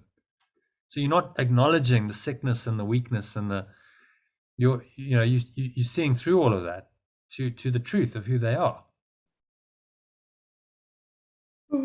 Yeah. So it's a different way of doing it and seeing it. And so a lot of people are, well, how, you're just not going to be able to operate in the world, and you're not going to be helpful. No, you can be very, very helpful. You just don't see the sickness and the weakness. You see through all of that. So you might give someone the money and you recognize it's not really about the money. This is a chance for conscious connection. I can have a little holy encounter with this person for a few seconds at a robot or traffic light, as you call them there, and I can give the person the money and I can connect with them. I can say, bless you, my brother. And there's a flow of conscious awareness. There's a flow of love that's happening between us. Now, I'm not giving in the sense of, oh, oh, poor you sick and you. I'm not seeing that. I'm seeing the person as a conscious being. And they, in that moment, might just feel that. It's just, oh, actually, that was something a little different in that little interaction for those few seconds. It brings some of the light into their awareness.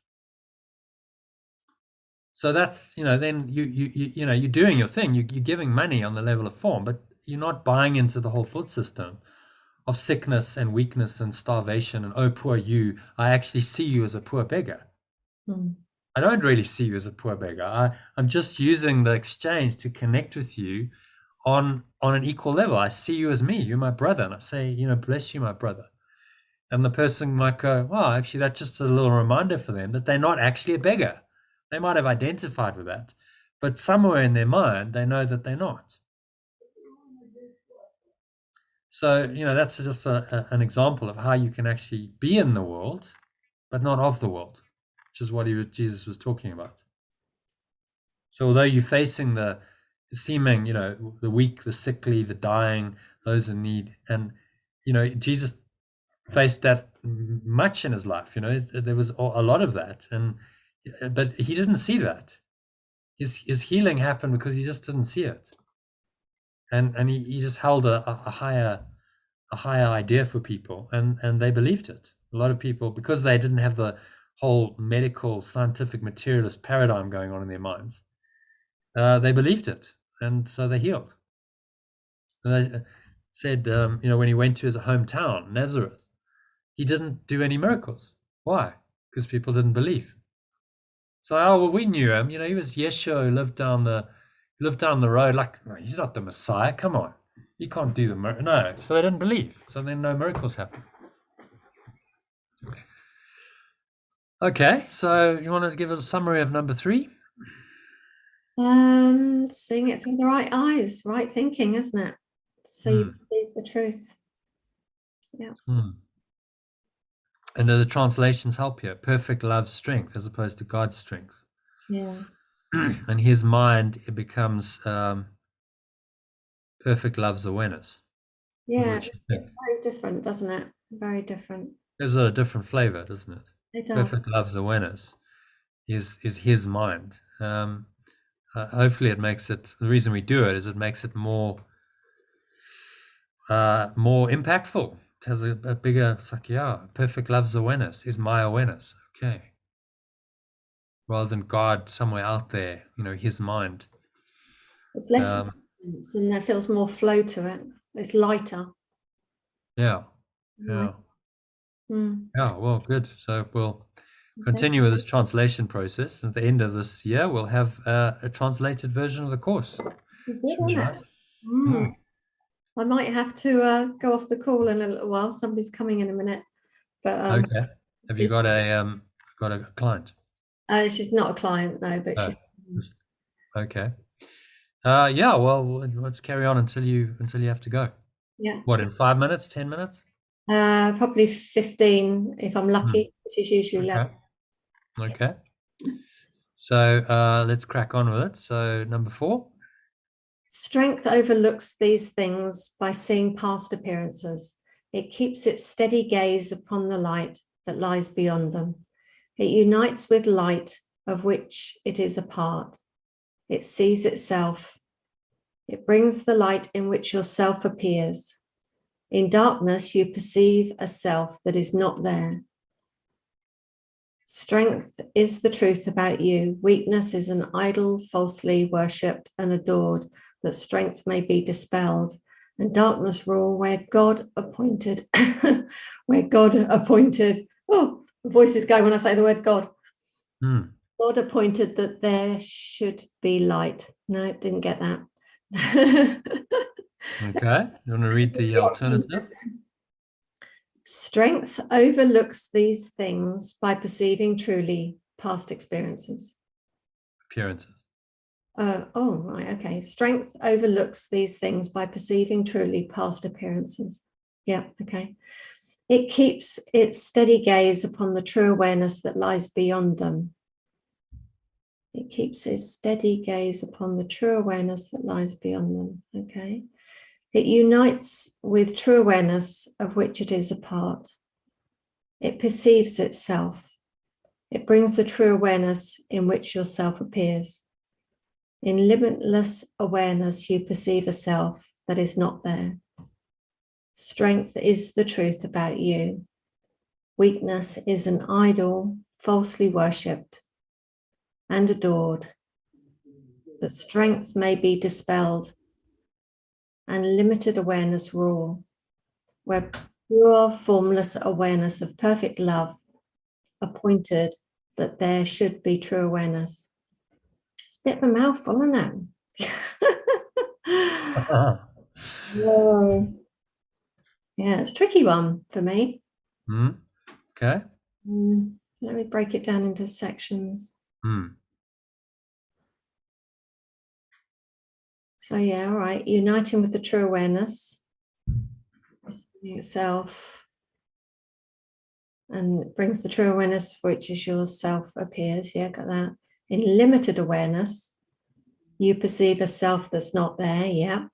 Strength is the truth about you. Yeah. Weakness is the idol. But then it gets a bit complicated, that sentence there. Weakness is idol, falsely worshipped. Yeah. And adored. Yeah. That strength may be dispelled. Yeah. Okay. I see. And limited awareness rule, where pure formless awareness of perfect love appointed that there should be true awareness. Limited awareness rule. So this pure formless awareness of perfect love, that's the name for God. That's the ultimate state of mind. That's the potential. And this is saying to us, there should be true awareness. Just merge your awareness with this awareness. Bring your awareness back into this state of pure formless awareness. Oh, I see. Yeah. And limited awareness cannot rule where there's pure formless awareness, because it's not limited by definition. Pure formless awareness is not limited. We might even say, because we can change it. We might even say unlimited awareness. Yes, that's a good word, isn't it? Yeah. So whatever's more meaningful. So where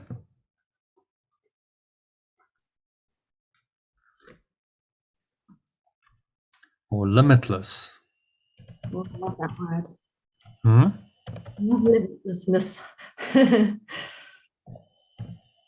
Where limitless awareness of perfect love appointed that there should be true awareness. Or where limitless love appointed that there should be true awareness. That's nice. It's even easier, isn't it? Yeah. Yeah. So, like whatever flows, because that's pure formless awareness of perfect love is the whole. But sometimes in a sentence, it just makes it a bit clumsy. So, where limited awareness rule, where limitless love appointed that there should be true awareness. Does that make sense? Yeah, it makes more sense. I think my brain's just getting a bit tired. I've had so many aha moments this afternoon. It's like, oh, I don't think capacity for any more awareness. But just observe there. What did you say? What did I say? That I've My just brain. limited myself. I just limited myself, that's for sure. Yeah, my brain is getting tired. No, but you're not a brain. Oh, yeah. Your brain's not getting tired. Your mind's getting tired. Your mind's telling you that it's getting tired. See. So it's interesting to observe how in language these beliefs play out. We say like, oh, my brain, or my Lucy talks about her nervous system. It's like, but you're not a nervous system. Right? What you're actually talking about is a belief system. That's what you're talking about. The nervous system, it feels that way. Okay, well, we have a feeling in our body, but that's all a result of a belief system. And then that plays out in the body through the brain and the nervous system. But actually, it's the mind that's primary. So part of this process is just watching those beliefs as they show up. If you say something like, oh, my brain's getting tired. Yeah. But like, oh, hang on, I just made myself into a body here. Yeah. Which is exactly what, we shouldn't do. I'm not a body. I'm limitless love. I'm a mind. So my brain can't get tired. Only my mind can get tired. But my mind can't really get tired. If I'm truly eternal, you find like you just, those limits that you impose on yourself drop away, because the truth is you're not a body, you're a mind. And eternal mind doesn't get tired. It's limitless. So yeah, it's all good to just observe these entrenched. It's deeply, we believe we're bodies. It's quite deeply entrenched into our psyches, and this is what we've got to undo. Yes. Okay. Really fascinating. So, any thoughts on that? Give a little summary. Oh, I can feel I've got resistance coming up around this one. Yeah, it's just the limitedness, isn't it? The limited awareness and the true limitless love. But I just wonder why I've gone into resistance. Why do I feel the resistance to something that is so lovely, like limitless love? It's so Because a interesting. part, because a part of you still believes you're a body, Yeah, must do. Yeah, I must work on that. Yeah. and yeah, well, that's the whole thing. We still believe we're bodies, and therefore we have a separate identity. See, without the body to define you, if you're really limitless love, you pure formless awareness, Sally disappears. The identity of Sally disappears into that limitless love. So you no longer exist as a separate entity, and that's the end of the ego. Yeah, it's really interesting, isn't it? Because I'd have said if you'd asked me, I'd say 100% I knew I wasn't the body. But obviously that's not true, is it? No, because if there's resistance and you're still using terms like the brain, or my brain's getting tired, that's not true. Your brain doesn't get tired. Your mind gets tired. Mm. Your mind thinks it gets tired. But if you start transcending those self-imposed limits, then you find, well, actually there are no limits. This is what a lot of these mystics and gurus and stuff have done. It's like, well, actually, all of those limits that apply to most people don't, because it's all in the mind. They just don't limit themselves by the beliefs. So yeah, okay, well then I can go for 48 hours in a trance state. I mean, literally, these guys can run for 48 hours straight. Now that's not possible by our conventional thinking. Go, well, you're going to get tired after an hour or two. Well, they're just like, no, actually, that's not the case. So it's quite a good lesson to realize just how much we limit ourselves. Yeah, massively so. That's what's coming up for me now. Wow. And I thought I didn't. Well, I kind of knew I did, but not to Well, the extent that it's just come up just now. yeah. Well, as you do these lessons, that's the whole point. Is you need the lessons because you don't believe that you're limitless love. That's the whole point of the lessons. The lessons are designed for people who don't fully believe, and as a to help them out of that belief. If we fully got it, then we wouldn't need to be practicing and doing the lessons, would we? It'd be like, yeah, I just get it. I'm limitless love. I'm pure formless awareness. There's nothing I don't need to learn what I already understand. So the lessons are there, as this transformation process to help you to correct the false beliefs. And if they come up in the lessons, then that's perfect. That's what's designed to happen. I Then you suppose can look at it and let it go. I suppose it's possible to believe I could be believing I'm not a body, but still have all the old mindsets around it. Like my body needs to sleep, my body needs to, do the Uh-huh. other. So maybe the basic belief, I believe I'm a body, is not true for me, but I've got lots of other beliefs attached to it. That's how it feels anyway. That's Well, what I like. those are kind of corollaries that actually, if you believe those, then you must still be believing on some level you're a body. See, you haven't fully. So you might say, okay, consciously, yeah, I'm not a body, but then I have all these things cropping up that are saying, oh no, but that's a limit, and you need to do that and that. And if you look at it, well, there's obviously a belief that you're still a body Mm, entrenched in those. So this process is about bringing these kinds of beliefs that are not usually conscious into conscious awareness. It's like, okay, well, yeah, I must, if I believe that my brain's getting tired, I must still have a belief somewhere that I'm a body, that I'm a brain, and that my brain is thinking, because that, which is exactly the belief that he highlighted at the beginning. He said, well, you think your body's brain can think? yeah, That's not true. yeah, yeah. Uh, it's a false belief that the ego is sponsored eagerly because it makes you into a body and a seemingly separate identity. So look at it as these things come up in all aspects and just start correcting, saying, okay, well, let me be really aware of where I believe I'm a body, and just say no, I don't believe that anymore. I'm not a brain, so my brain's not getting tired. That's not a true belief. Actually, my mind is telling me I'm getting tired. But why is my mind telling me I'm getting tired?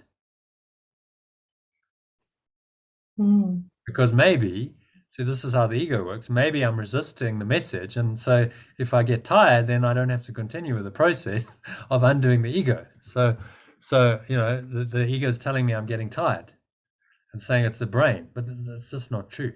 A good sign then. It's a good sign because the ego feels threatened. Yes, exactly. So when these things come up, it means that you're pushing the buttons. This course is designed to push the ego's buttons and bring these hidden beliefs into awareness. That's the whole process. So when it happens, you oh, well, that's good. I just hit another belief that's blocking my awareness of limitless love. So I can look at it and release it. No, that's ridiculous. I'm not a brain. How can I be a brain if I'm pure formless awareness? I can't be a brain. And my mind, my brain can't get tired. It's my mind that gets tired. That's the truth of the matter.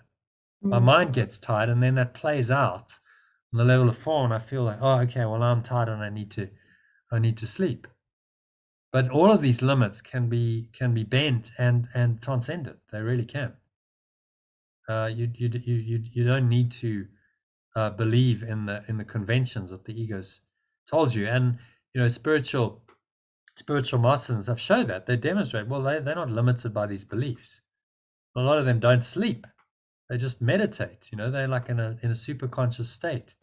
So you went to someone like a Ramana or Buddha, and he'll see you at any time of the day or night because he doesn't have the same, he's not sleeping as we define sleeping. He's in a super conscious meditative state all the time. And then someone says, okay, well, there's someone to see you. He comes out of that and he'll bring himself back to a level where he can talk for, to be helpful, and then goes back into super conscious awareness.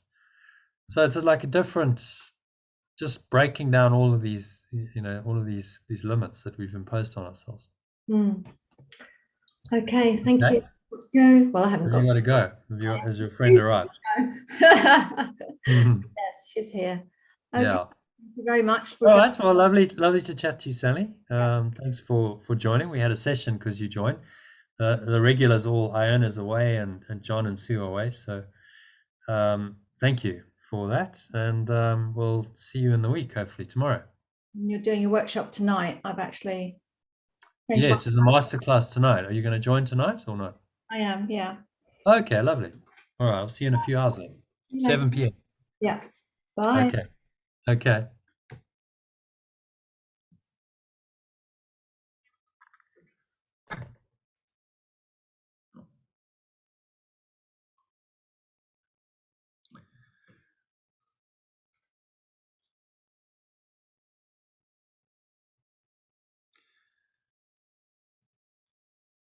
All right, so